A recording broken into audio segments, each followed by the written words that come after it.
So, a lot of folks think Changli is just a sub DPS because she seems similar to Yin's outro, but her actual role is that of a bar DPS. We'll go over what a bar DPS is and why it makes such a difference in just a bit. But first, let's understand how Changli actually works. Keep in mind, this video is based on pre-release information. While most info comes from in-game trials and is pretty much set in stone, things might still change after we test her out extensively, especially regarding her best teams and rotations. Let's start off with her kit to get a clear grasp on how Changli works. Her resonant skill, Tripartite Flame, can hold up to 2 charges.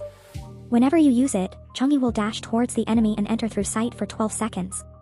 This state is the core of her kit, and whenever you enter through sight, you gain access to 2 powerful moves. By basic attacking while on the ground, you perform through sight conquest, leaping towards the enemy and dealing fusion damage.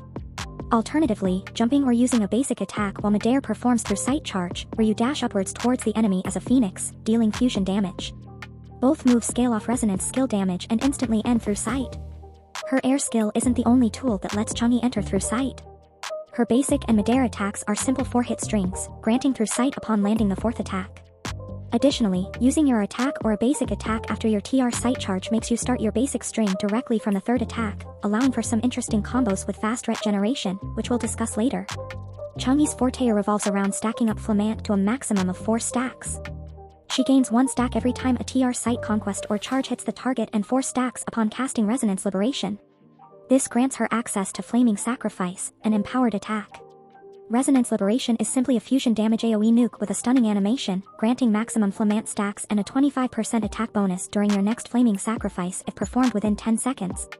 Her first inherent skill, Secret Strategist, increases Changli's fusion damage by 5% for each Flamant stack after casting either through Sight Conquest or through Sight Charge.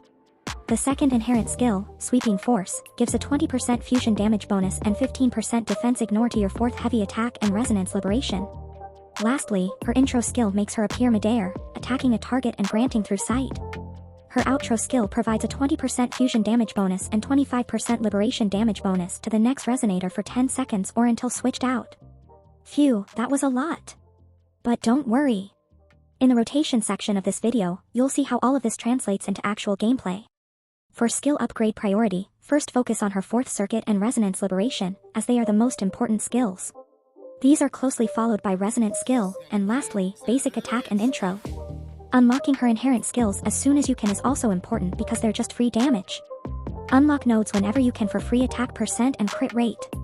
Very quickly, I'll leave a couple of cheat sheets on screen for all the materials needed to max upgrade your Changli to level 70 for Union level 40 players, level 80 for those of you at level 50, and level 90 for future reference whenever you're going to hit Union level 60. Now that we know how Changli works, we can finally talk about why she isn't just a sub DPS. In reality, she's more of a bar DPS with high synergy for quick swaps. Despite the similar outro, Changli is highly different from Yin. She doesn't have any off-field damage capabilities, and most importantly, her kit is full of self-buffs, like tons of fusion damage, attack, and even defense ignore. On top of that, most of her attacks, such as through sight variations, our attack and resonance skill, are also cancelable, making her more suitable for a quick swap dual DPS comp rather than a traditional main DPS with supportive units. In such a comp, her outro would be wasted, and the swap windows would be less optimally used. Or worse, using her as a simple sub DPS would waste all her high on-field damage potential. In the team building section of this video, we'll dive into what all of these team options look like and how Changli's role changes within them. Oh, did you know that recent studies from expert researchers show that if you're pulling for Changli, you'll have massively increased chances to win the 50-50 if you're subscribed to second? Hey, I don't make the rules, but I will sacrifice myself and accept all the new subs just to help you guys out. Science aside, let's get back to the video and talk about Changli's best weapons.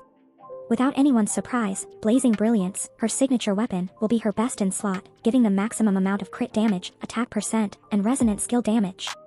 In second place, we have the standard 5-star, Emerald of Genesis, which is overall a really good stat stick providing crit rate and attack percent, plus some gladly welcome energy recharge.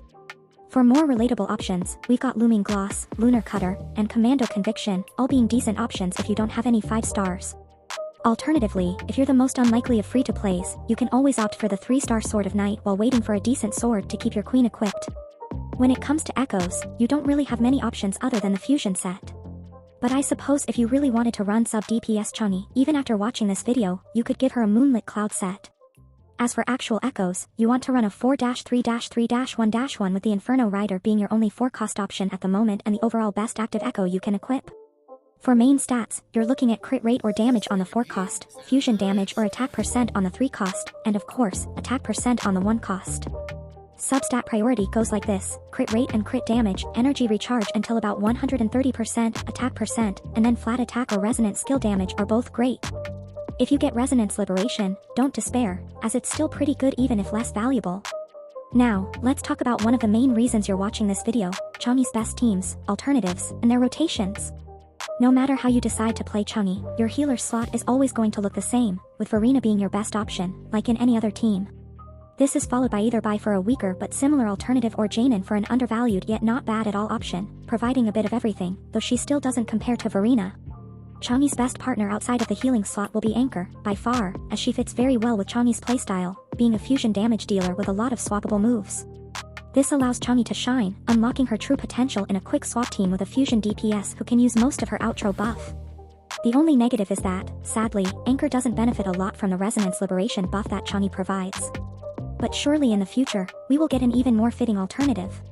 Other viable options include Lin for a less optimal quick swap team where Changli has a bit more field time. Then there's Dawi, her best 4-star partner, because of the outro resonance skill buffs, making Changli a true main DPS. Lastly, Chisha is actually the best character to make use of Changli's outro buff, being a fusion DPS with a loaded Resonance Liberation, making Changli more of a classic sub DPS, leaving most of the field time to Chisha. Think of it this way, Changli is the best partner for Chisha, but Chisha isn't the best partner for Changli. In the actual Changli guide, I will release after the banner drops, we will go over more extravagant team comps, if any, after I can test them to have an in-depth look at the best possible rotations, especially in practical combat and not just on paper. To give you an idea of how to play her, here is her optimal combo and some guidelines on Changli rotations. Changli's ideal combo would be intro into TR Sight Charge, then plunge into directly basic 3 and 4, granting you through Sight again into TR Sight Conquest, then skill into 2 through Sight Conquests 2 times in a row because you have 2 skill charges. This adds up to 4 Flamant stacks, allowing you to perform a 4th heavy attack, and lastly, your Resonance Liberation, which grants you 4 Flamant stacks again to cast another 4th attack.